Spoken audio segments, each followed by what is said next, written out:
बिस्मिल्लाहिर्रहमानिर्रहीम। अस्सलाम वालेकुम नाज़रीन, आप यूट्यूब चैनल देख रहे हैं। मैं इमरान ख़ान हूँ। अब जो इम्पॉर्टेंट ख़बरें हैं वो आप तक मैं पहुँचा देता हूँ। कुछ ऐसी चीज़ें हैं जो आप जानना चाहते हैं और इमरान ख़ान साहब से रिलेटेड हैं। उन्होंने कुछ इंकशाफात भी किए हैं, लेकिन शहबाज शरीफ साहब के एक स्टेटमेंट से मैं बात शुरू करता हूँ। उन्होंने कहा कि इमरान ख़ान ने मुल्क को ख़तरनाक सूरत-ए-हाल पर पहुँचा दिया था, हमने संभाला है, ये शहबाज शरीफ साहब कह रहे हैं। और उन्होंने कहा साथ ही कि हमने आने के बाद इस मुल्क को संभाला है। जब भी इंतखाबात होंगे मुस्लिम लीग नून भारी अक्सरियत से कामयाब हो जाएगी। तो उन्होंने एक सियासी और माशी सूरत-ए-हाल पर तबादला ख्याल कर रहे थे एक मीटिंग में, वहाँ पे उन्होंने ये बात की है और ये मुख्तलिफ टीवी चैनल को ख़बर भेजी गई है, वहाँ पे ये चली भी है।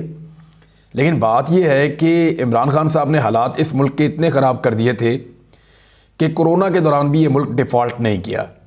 हालात इतने ख़राब कर दिए थे कि इमरान खान के दौर में पेट्रोल आलमी मंडी में महंगा होने के बावजूद 150 रुपये से कम में 1 लीटर मिल रहा था और डीज़ल पेट्रोल से सस्ता हुआ करता था, जो आज आपको 225 रुपये में मिलता है और आलमी मंडी में कीमत उस दौर की निस्बत कम है।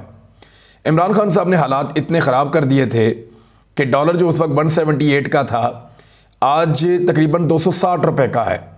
ओपन मार्केट में अगर आप जाते हैं तो आपको 270 का भी नहीं मिलता। इमरान खान साहब ने हालात इतने ख़राब कर दिए थे कि उस वक्त पाकिस्तान की एक्सपोर्ट्स रिकॉर्ड सतह पर चली गई थी। शहबाज शरीफ ने आकर हालात ठीक किए और फिर एक्सपोर्ट्स का बेड़ा गर्क कर दिया। इमरान खान ने हालात इतने ख़राब कर दिए थे कि टैक्स रेवेन्यू, जो रेवेन्यू कलेक्शन है पाकिस्तान में, जो टैक्स इकट्ठा हो रहा था, वो तमाम रिकॉर्ड टूट रहे थे और पाकिस्तान अपने हदफ से आगे जा रहा था। शहबाज शरीफ ने आके हालात को इतना बेहतर कर दिया कि अब रेवेन्यू कलेक्शन का जो हदफ है वो भी पूरा नहीं हो पा रहा। इमरान खान ने हालात इतने ख़राब कर दिए थे कि ओवरसीज़ पाकिस्तानियों ने पाकिस्तान पर एतमाद किया, हुकूमत पर एतमाद करते हुए रिकॉर्ड फ़ॉरेन रेमिटेंसेस भेजी, यानी बाहर से ओवरसीज़ पाकिस्तानियों ने पैसा पाकिस्तान में भेजा, रिकॉर्ड। शहबाज शरीफ ने आकर हालात इतने बेहतर कर दिए कि अब उसके अंदर भी बहुत ज़्यादा कमी वाक़ हो चुकी है। इमरान खान साहब ने हालात इतने ज़्यादा ख़राब कर दिए थे कि मज़दूर नहीं मिल रहे थे काम करने के लिए। स्किल्ड लेबर जो है उसकी किल्लत हो गई थी टेक्सटाइल इंडस्ट्री में और आपकी एक्सपोर्ट्स बढ़ गई थी, आपकी पैदावारी सलाहियत बहुत ज़्यादा बढ़ गई थी और पाकिस्तान 2 साल से लगातार 6% के करीब तरक्की कर रहा था और ऐसा बड़े लंबे अरसे के बाद हुआ था। इतने ख़राब हालात थे और जब शहबाज शरीफ ने आकर संभाला तो पाकिस्तान की ग्रोथ कहाँ पे है, ये जब रिकॉर्ड बनेगा साल के बाद तो आपको पता चलेगा कि कितना बेड़ा गर्क इन्होंने किया है इन महीनों के अंदर, या ये जो 1 साल पूरा होने वाला है, इस 1 साल में इन्होंने क्या कुछ किया है। इमरान खान के दौरे हुकूमत में पाकिस्तान डिफ़ॉल्ट के करीब भी नहीं गया था और इन्होंने कहाँ पहुँचा दिया। जब हालात बहुत अच्छे किए वो सारा कुछ आपके सामने है। और बहुत सारी चीज़ें, महंगाई इमरान खान के दौर में बहुत कम थी, यानी 55 रुपये किलो का आटा करके इमरान खान ने हालात बहुत ख़राब कर दिए थे और 150 रुपये किलो आटे में शहबाज शरीफ ने हालात को संभाल लिया है। ऐसी बेशुमार दर्जनों मिसालें मैं आपको दे सकता हूं जो इमरान खान साहब ने हालात ख़राब किए थे और शहबाज शरीफ ने आकर बकौल शहबाज शरीफ के संभाले हैं। 1-2 मिसालें आज की खबरों में हैं, ये ज़रा आप सुनिए। एक तो ये है कि डॉलर की किल्लत की वजह से जो गैर मुल्की शिपिंग कंपनीज़ हैं, कई कंपनियां पाकिस्तान में काम बंद कर चुकी हैं। लगभग 7 मिलियन लोग कहा जा रहा है, 70 लाख के करीब लोग तो सिर्फ टेक्सटाइल के और दीगर शोबों के जो है वो बेरोज़गार हो गए हैं। पहले ये डाटा कम था, लेकिन फिर जब टेक्सटाइल इंडस्ट्री वालों ने खुद बताया तो उन्होंने कहा जी बेशुमार लोग बेरोज़गार हो गए हैं। हालात शहबाज शरीफ साहब ने ऐसे संभाले हैं कि गवर्नर स्टेट बैंक को जो इंडस्ट्री बंद हुई है उसकी चाबियां ताजरों ने और सनतकारों ने तोहफे में दी हैं, ये भी 2 दिन पहले। तो डॉलर की किल्लत की वजह से गैर मुल्की शिपिंग कंपनियों का पाकिस्तान में काम मुअत्तल करने पर गौर। अब वो कहते हैं हमने पाकिस्तान के अंदर खिदमात की फराहमी मुअत्तल कर देनी है। बहुत सारी कंपनियां पहले ही पाकिस्तान से भाग रही हैं। ये हालात इन्होंने पैदा कर दिए हैं पाकिस्तान में। और एक और खबर, शहबाज शरीफ साहब ने पहले क्लेम किया था कि इमरान खान ने चीन और दोस्त ममालिक के साथ, यानी सऊदी अरब, यूएई, चाइना, इनके साथ ताल्लुकात इतने ख़राब कर दिए कि मैं आपको बता नहीं सकता। भाई अगर होते तो बता सकते ना, बता नहीं सकता का क्या मतलब है। और अब असफर एहसन साहब, ये साबिक वज़ीर मुमलिकत हैं और चेयरमैन सरमायाकारी बोर्ड रहे हैं, मोहम्मद असफर एहसन, उन्होंने कहा है कि इस वक्त सऊदी अरब और चीन दोनों पाकिस्तान से नाराज़ हैं, जबकि इलेक्शन कराने से भी मसाइल हल नहीं होते हुए दिखाई दे रहे हैं, क्योंकि 98% मेंबरान असम्बली दोबारा मुंतखब हो जाते हैं। यानी यही लोग वापस आ जाएंगे तो हालात को कैसे ठीक करेंगे। लेकिन उन्होंने ये कहा कि इस वक्त चाइना और सऊदी अरब पाकिस्तान से नाराज़ हैं, पहले नहीं थे। अब आप अंदाज़ा कर लें कि शहबाज शरीफ साहब ने क्या किया है। इन्होंने आने के बाद पुरानी पॉलिसीज़ को वापस लेकर आए। इमरान खान साहब जिन चीज़ों को बड़ी रफ्तार के साथ कर रहे थे उनको वापस मोड़ा। यानी इनका मॉडल ये होता है कि लाहौर में कुछ बना दो, इस्लामाबाद में कुछ बना दो, जो बड़े शहर हैं वहाँ पे बड़े बड़े स्ट्रक्चर्स बना दें, जो पैसा है वो ऐसे मंसूबों में लगाएं जिन मंसूबों से बहुत ज़्यादा किकबैक्स, रिश्वत मिले, बहुत ज़्यादा पैसा इकट्ठा हो, कमीशन मिले उसके अंदर। तो उस तरह की चीज़ें ये करते हैं। इमरान खान साहब पैसा डैम्स में इन्वेस्ट कर रहे थे, वो पैसा इंडस्ट्रियल जोन्स बनाने के अंदर इन्वेस्ट कर रहे थे, वो पैसा गवादर के अंदर इन्वेस्ट कर रहे थे और बहुत बड़े पैमाने पर गवादर के अंदर डेवलपमेंट हो रही थी। अभी थोड़े अरसे के अंदर आपको वो प्रोजेक्ट सामने नजर आना शुरू हो जाएंगे जो गवादर में इमरान खान साहब के दौरे हुकूमत में शुरू हुए हैं। अब इमरान खान साहब ने एक बड़ा इंटरव्यू दिया और उसमें एक नया इंकशाफ किया। मैंने आपको 2 दिन पहले कहा भी था और कुछ लोगों ने मेरे पे तनकीद भी की, कुछ लोगों ने कहा बल्कि राब्ता भी किया कि ये आप क्या कह रहे हैं। तो मैं आपको बता देता हूँ, इमरान खान साहब ने कहा कि हम उम्मीद कर रहे थे कि जनरल रिटायर बाजवा के बाद फौज न्यूट्रल होगी, लेकिन बदकिस्मती से अभी न्यूट्रल नहीं। मिस्टर एक्स, मिस्टर वाई ने हमारे एमपीएस को धमकियां दी हैं और इमरान खान साहब ने कहा कि हमारे एमपीएस को कहा गया कि इमरान खान पर कांटा डाल दिया गया है। नवाब अकबर बुगटी पर भी कांटा लगाया गया था। आज तक बलूचिस्तान के हालात ठीक नहीं हो सके। सियासी लीडरों को कांटे लगाकर ख़त्म नहीं किया जा सकता। ऐसे वाक़यात से सियासी लीडर ख़त्म नहीं, मुल्क का नुकसान होता है। नए आर्मी चीफ से मेरी कोई बातचीत नहीं हुई। उन्होंने कहा कि एस्टेब्लिशमेंट एक हकीकत है जो सबसे ज़्यादा मुनज़्ज़म है। कोरोना, पोलियो, सैलाब, टिड्डी दिल के दौरान फ़ौज ने बड़ा अच्छा काम किया था। जनरल बाजवा को एक्सटेंशन देना मेरी बड़ी गलती थी। एक्सटेंशन के बाद जनरल बाजवा ने उनको एनआरओ दिया था, एनआरओ देकर जुल्म किया गया। हमें पता ही नहीं था कि हुसैन हक्कानी को फॉरेन ऑफिस ने हायर किया है। उसने अमेरिका में मेरे खिलाफ लॉबी की और बाजवा को सपोर्ट करना शुरू कर दिया था।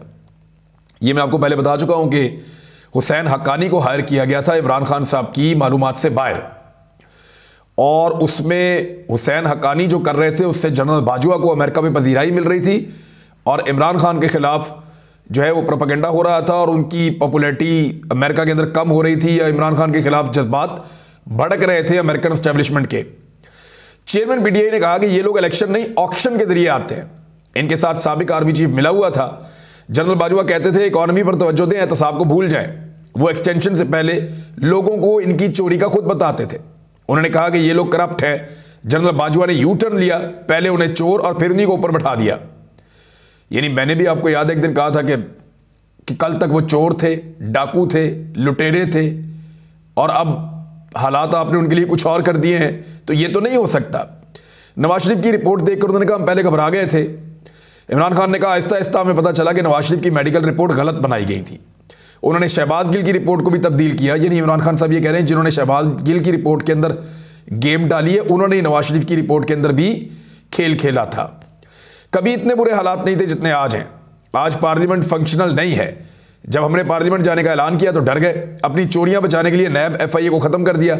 मुल्क में अगर साफ और शफाफ इलेक्शन का रास्ता नहीं अपनाएंगे तो हालात उसी तरफ जाएंगे, फिर संभालना मुश्किल हो जाएगा। इमरान खान ने कहा कि जो कुछ पीडीएम ने 8 महीने में कर दिया कोई दुश्मन भी नहीं कर सकता। माशी हालात दिन ब दिन खराब हो रहे हैं। 8 लाख पढ़े लिखे नौजवान मुल्क छोड़कर जा चुके हैं। इस तबाही को रोकने के लिए शफाफ इलेक्शन करवाया जाए। इनको खौफ इस बात का कि इमरान खान इक़्तिदार में ना आ जाए। मेरे खौफ की वजह से इलेक्शन नहीं करा रहे। मुझे डर है श्रीलंका वाले हालात ना शुरू हो जाएं। फिर इमरान खान साहब ने कहा कि कराची में कंटेनर्स खड़े हैं और पाकिस्तान डूब रहा है। मुल्क में शफाफ इलेक्शन से इस्तेकामत। ये कंटेनर वो वाले कह रहे हैं जो इंपोर्टर्स ने सामान मंगवाया हुआ दुनिया से, वो पाकिस्तान में आएगा तो उसी से पाकिस्तान का कारोबारी ज़िंदगी आगे चलेगा। उनके ऊपर डैमेजेस पड़ते जा रहे हैं। और अभी मैंने आपको खबर दी है कि कंपनियों ने फैसला किया है कि भी हम कैसे पाकिस्तान के अंदर काम करें।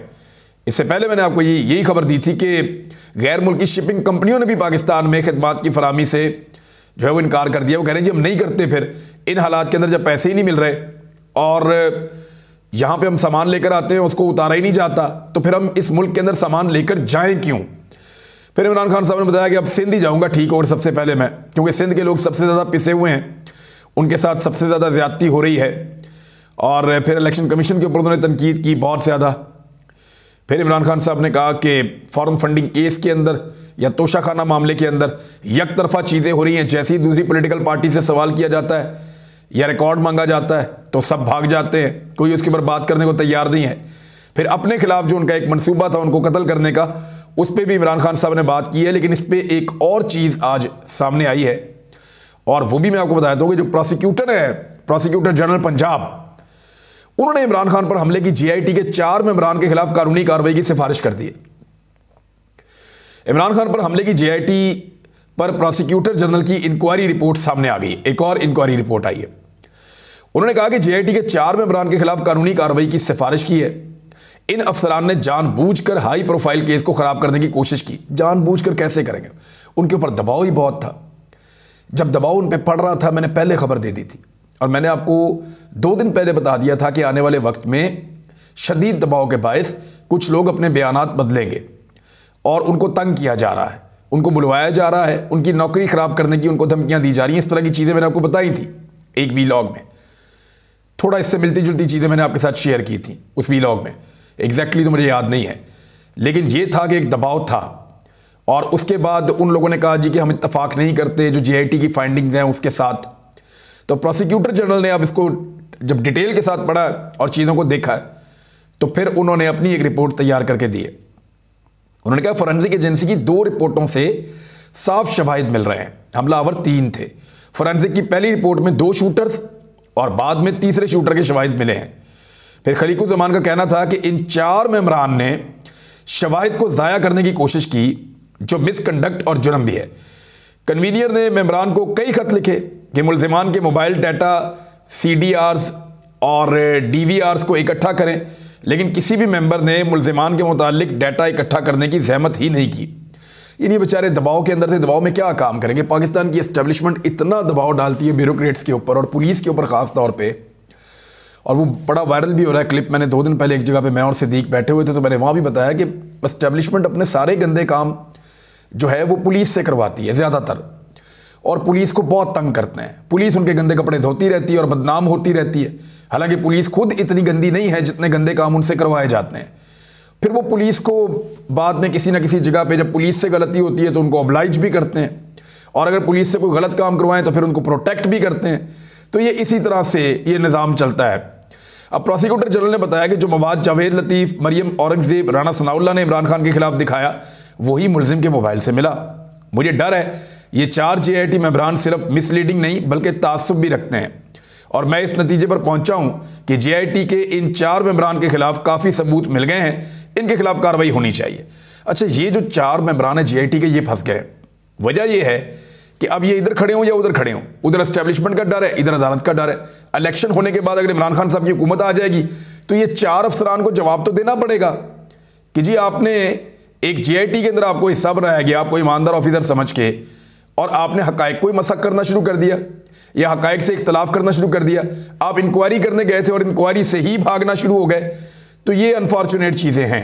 एक तो नवीद अकरम चीमा साहब जो साबिक चीफ सेक्रेटरी रहे हैं साबिक पंजाब में, और नवीद अकरम चीमा साहब, उन्होंने निगरान वज़ीर आला के लिए खबर झूठी पहले चलवाई गई थी और ये PMLN की जानिब से क्लेम किया गया था कि उनसे रब्ता किया गया। तो उन्होंने कहा कि मैं वज़ीर आला निगरान का मनसब कबूल नहीं करूँगा, लेकिन अब उन्होंने कहा कि नहीं, ऐसी कोई बात नहीं है, मेरे बारे में गलत खबर चलाई गई है, मैंने कोई इनकार नहीं किया, और अगर मुझे ये जिम्मेदारी मिली तो मैं गैर जानिबदार रहते हुए जिम्मेदारी अदा करूँगा। तो अब मेरे ख्याल में जो मुकाबला है वो हुकूमत के 2 लोगों के बीच में और अपोजिशन के 2 लोगों के बीच में नहीं है। एक TV चैनल के मालिक, उनको कोशिश की जा रही है कि किसी तरह बनाया जाए, और दूसरी जानिब जो है मोहसिन नकवी यानी, और दूसरी जानिब जो है वो ये नाम भी अभी नवीद अकरम चीमा जो है, इनका नाम आप याद रखिएगा, ये अब लाइमलाइट में आ रहे हैं और इनके ऊपर भी डिस्कशन शुरू हो चुकी है।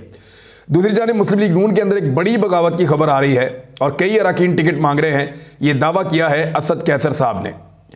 उन्होंने कहा कई अरकान हमारे साथ राब्ते में हैं जिनमें ज़्यादा का ताल्लुक जो है वो पंजाब से है, और पंजाब की जो लीडरशिप है वही फैसला करेगी कि किनको लेना है। जो अच्छी शोहरत के हामिल लोग हैं और जिनके ऊपर कोई दाग नहीं है, बेदाग लोग, उनको लिया जा सकता है।